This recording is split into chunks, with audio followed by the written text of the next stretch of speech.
Bonjour Noéline Parker. Bonjour. Alors vous remplacez au pied levé votre collègue directeur de l'UPJ Tawahere Maono qui est pris donc justement par le stage de ce matin. Merci en tous les cas donc d'avoir accepté de le remplacer et d'être venu. Alors présidente de l'Union polynésienne pour la jeunesse, ça recouvre quoi exactement? Quels sont autrement dit vos champs d'action? Car à première vue comme ça on est tenté de se dire vaste programme. Oui, tout à fait. Alors, l'Union polynésienne pour la jeunesse, c'est une fédération d'associations de jeunesse et d'éducation populaire. Et si aujourd'hui on a 36 associations qui sont membres, elles fédèrent également un réseau de 126 associations qui sont réparties sur le territoire de la Polynésie française.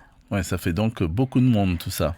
Dites-nous, vous suivez sans doute de très près l'actualité. Les accidents de la route se sont multipliés ces derniers jours. Alors souvent, ils impliquent des jeunes. Qu'est-ce que ça vous inspire ? Je pense que d'abord c'est un drame personnel, c'est un drame familial et puis c'est un drame pour tout le monde.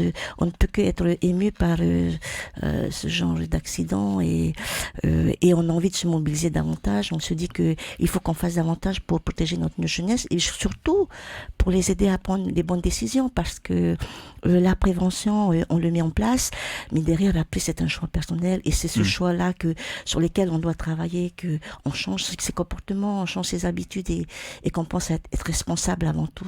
Et les associations donc, qui appartiennent à votre structure, elles ont les moyens d'aller atteindre justement ces jeunes-là, de faire passer efficacement, j'allais dire, le message ?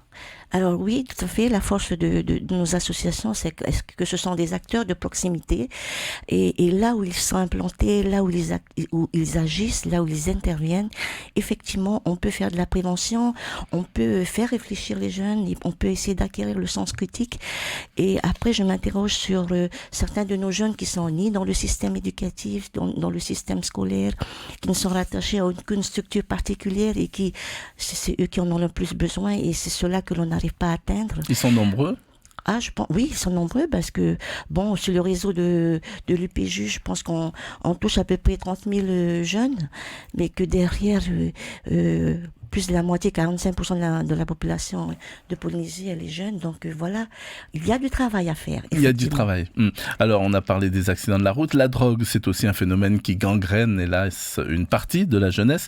Les associations qui font partie, là encore, de l'UPJ, ont les moyens aussi de travailler ? Alors, effectivement, on continue toujours nos actions de prévention, on essaie de faire... Et ce qui est important aujourd'hui, c'est toutes les opérations de partenariat que l'on peut avoir et que l'on mène avec le pays, avec les forces de l'ordre. Donc, ça, c'est important, effectivement. Ensuite, il faut qu'on se focalise aussi sur ce que les jeunes font de bien. C'est vrai qu'il y a tous ces phénomènes de drogue, d'alcool, ces drames de la route et tout. Mais il me semble que... en tout cas, le taux de délinquance juvénile a baissé cette année, même si l'âge des jeunes qui passent à l'acte est tombé. Mais bon, après, oui, il y a du travail à faire et on essaie de faire ça au mieux et surtout en partenariat. Lorsque vous observez quand même la photo instantanée, la situation de la jeunesse ici au Fénois, qu'est-ce que vous vous dites ? Je me dis qu'on a une belle jeunesse, il faut qu'on croie en elle, qu'on ait confiance. Et je me dis aussi qu'il y a encore beaucoup de choses à faire et qu'il y a encore beaucoup de manières à mettre en place pour qu'elle aille de mieux en mieux. Et on doit faire au mieux avec ce qu'on a. Mais en tout cas, on ne cesse d'interpeller les pouvoirs publics pour que davantage de choses puissent se faire justement ensemble.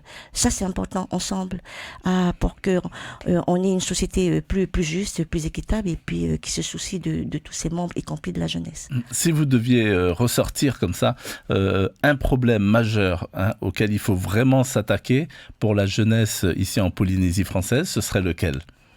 La prise de responsabilité, qu'on apprenne à être plus responsable, plus citoyen. Voilà, c'est plus des valeurs qu'il faut inculquer davantage pour nous, des valeurs familiales, des valeurs, l'esprit d'équipe, l'esprit de solidarité. Et qui doit faire passer ce message ? Qui doit apprendre à la jeunesse justement tout ça ? Tout le monde, et ça commence par les parents, ça commence par l'éducation nationale, c'est aussi les associations, c'est toute la société qui doit se mobiliser là-dessus. Ce que je fais moi en tant qu'individu va aider cette jeunesse-là. L'UPJ, l'Union polynésienne donc pour la jeunesse, organise, on le disait à partir de ce matin, une formation sur la laïcité et puis les valeurs de la République. Alors c'est une formation qui est destinée avant tout à qui et dans quel but ? Alors, c'est une formation que l'on propose à l'ensemble des acteurs de terrain en contact avec le public. Et en fait, on a deux types de publics, à la fois les services publics, les administrations, les collectivités, et enfin nos associations, que ce soit des associations dans le secteur éducation, jeunesse, sport, santé, action sociale, environnement, voilà.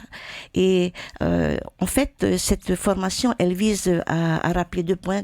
Un, la neutralité de l'État, puisque il y a une séparation entre l'État et les religions, mais aussi la liberté religieuse. Mais c'est une liberté religieuse qui doit se faire dans le respect de l'ordre public et de la loi. Et donc, on a de la chance d'avoir un formateur agréé de métropole. Il s'appelle Marc Guidoni, qui est secrétaire général d'ailleurs de la Focale. La Focale qui porte ce projet de formation. Pour la première fois, on organise donc cette formation de formateur pour commencer. Le processus de formation, puisque ensuite, à l'issue de ce stage, qui dure 3 jours, hein, qui dure 3 jours, donc jusqu'à vendredi. L'ouverture se fait ce matin à partir de 7h30. D'ailleurs, on accueille les stagiaires à l'IGSPF jusqu'à jeudi.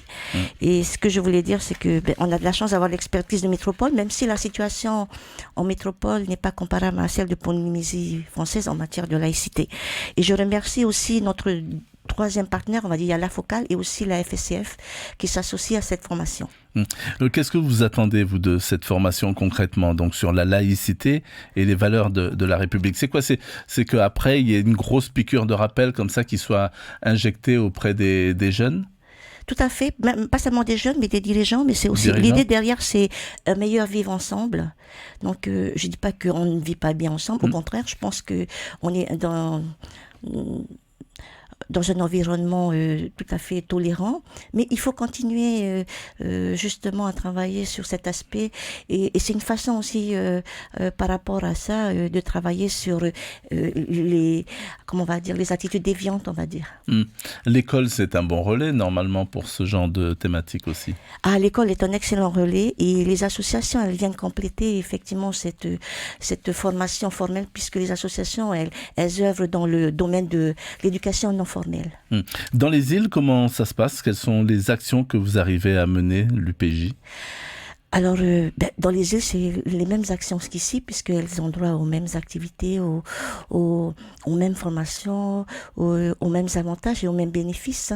Là où nos associations sont implantées, elles apportent effectivement l'égalité et le même accès aux avantages que l'on peut offrir à travers nos associations. D'accord. On peut rappeler, pour finir, combien de personnes vont participer à ce stage ?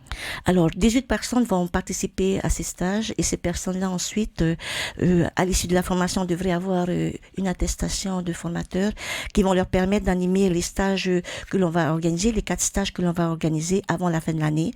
Et ces 4 stages sont destinés avant tout aux associations, mais aussi aux collectivités. Aux collectivités.